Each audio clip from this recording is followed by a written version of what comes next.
Hi friends, my name's Frankie and welcome back to my channel, but more importantly, welcome back to Gotta Drag 'Em All, which is really the most ambitious crossover series on YouTube that pits the bottom queens of an episode of Season 7 Drag Race against each other in a Pokemon battle to see who comes out on top.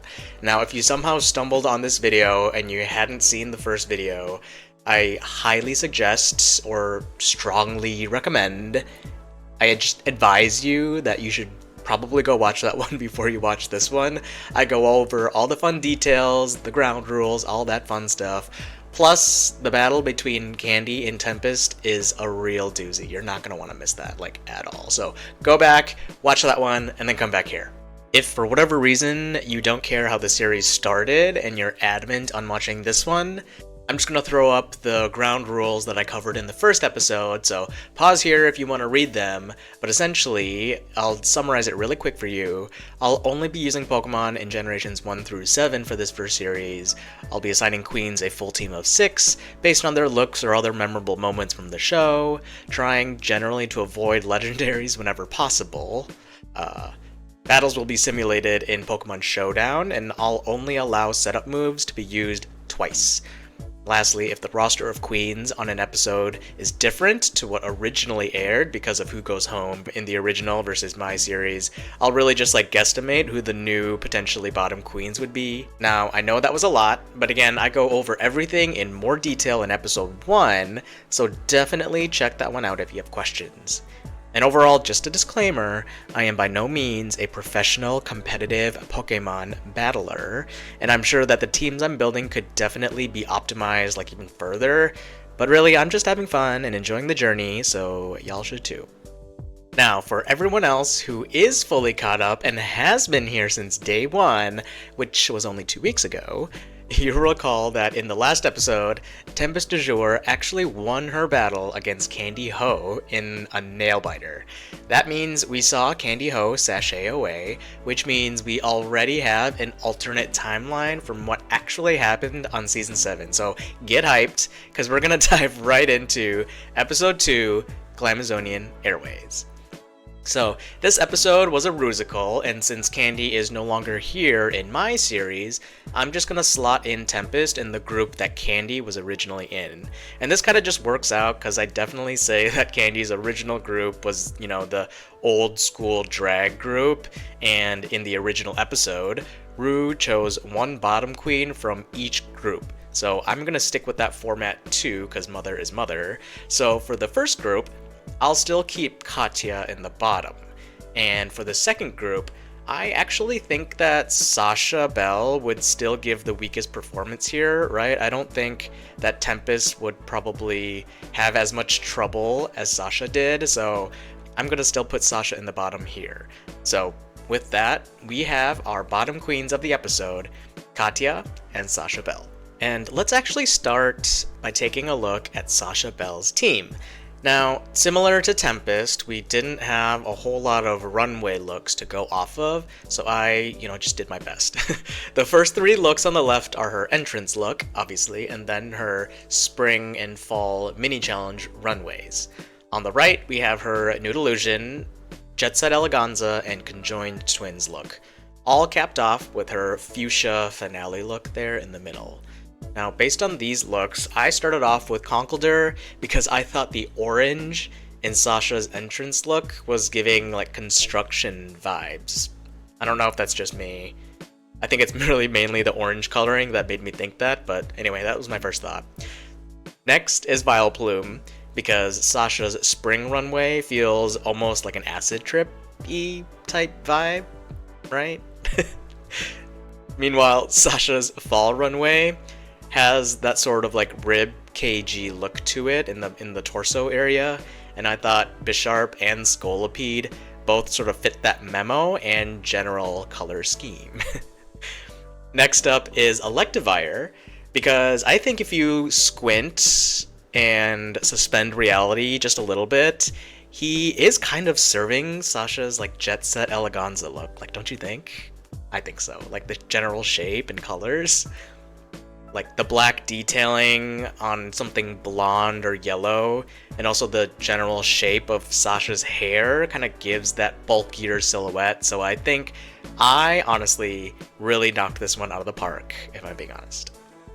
And finally, I chose Cryogonal because it's sort of like the most Frisbee-esque Pokemon I could think of at this point, which, for those of you who don't know, is really just like a little nod to Sasha's new drag name, which is Frisbee Jenkins. So Sasha's team can definitely be pretty explosive with some very fast and very strong physical attackers in Electivire and Scolipede. On top of that, we've got Bisharp and Conkeldurr, who are both also very strong physically with some top tier moves like Knockoff, Drain Punch, and Iron Head. And rounding out the team, we have Vileplume as a special attacker, and Cryogonal is Sasha's one like specially defensive wall and support Pokemon. Moving on to Katya, we actually had a lot of different runways to reference, as she obviously makes it pretty far in the original Season 7. So, starting off, we have her entrance, spring and fall, mini challenge looks, her nude look, jet set looks, bearded runways on the left, and then on the right, we have her green look, her Despy look, her Death Becomes Her look, her leather and lace, her ugliest dress, Hello Kitty looks, and then her finale look in the middle. In terms of Pokemon, I started us off with Lopunny and Serena, both of whom I chose because of their like general athleticism and dancer-esque traits, which I thought paired well with Katya's like flexibility and gymnast background. Also, a Tsar, like Tsar, like how you spell Serena, is a Russian emperor or something, so it obviously just fits. Next we have Furret, because honestly Katya pretty much just has furrets around her neck in her fall runway, like, am I right? Next, I chose Dusknoir, because the little zigzag on his chest just invoked in me a little bit of Katya's spring runway look in my mind with her yellow and black zigzaggy type look. Next, we have Sharpedo, which is, of course, a reference to Katya's Death Becomes Her runway. And lastly, rounding out Katya's team is Talonflame, because the red and black colors felt pretty close to Katya's finale look, and there's a whole like cape and wingspan metaphor thing going on for sure. Digging into Katya's team a little more, we actually see some similarities between her team and Sasha's team. Like Sasha's, Katya's team is primarily fast and physically offensive thanks to Lopunny, Sharpedo, Talonflame, and even Furret. Serena has a little bit more special bulk, but is still a physical monster. Meanwhile, Dusknoir is there to hopefully soak up some hits. And so with that, let's get this roast to cookin'. Mamoru, you know what to do. Sasha Bell, Katya. I'm sorry, my dear, but you're up for elimination. 2 queens stand before me. Ladies, this is your last chance to impress me and save yourself from elimination. The time has come for you to live Pokemon Battle. for your life. Good luck, and don't it up. Katya leads with Furret, while Sasha brings out Electivire. Right off the bat, Furret actually goes for a double edge and takes out Electivire with a super powerful stab double edge. Scolipede now goes for the poison jab and just barely misses out on the KO. Meanwhile, Furret barely misses out on the KO on Scolipede and goes down to that recoil. Katya brings in Dusknoir at this point and goes for the Shadow Sneak to take out the Scolipede. Sasha Bell brings in Conkeldurr, meanwhile Katya switches in Talonflame to take that knockoff. Katya goes for the Brave Bird, but it doesn't get the KO on Conkeldurr, and in fact, Talonflame goes down to that Rock Slide. It is tied right up now at 2 Pokemon apiece. Katya brings in Sharpedo, but Sasha switches in Vileplume to take that Water-type attack. Sharpedo gets that speed boost and goes for a super effective Psychic Fangs actually. Ooh, but Sasha's Vileplume's Effect Spore paralyzes Sharpedo, meaning those speed boosts are worthless. Oh my goodness, Conkeldurr gets a drain punch off thanks to that full paralysis and heals back up to half health. What will Katya bring in next? And it's Serena. Serena goes for the super effective Zen headbutt and takes the Conkeldurr out. Sasha brings in Cryogonal and goes for a freeze dry, but Serena takes it like a champ and goes for the one-hit KO with that high jump kick.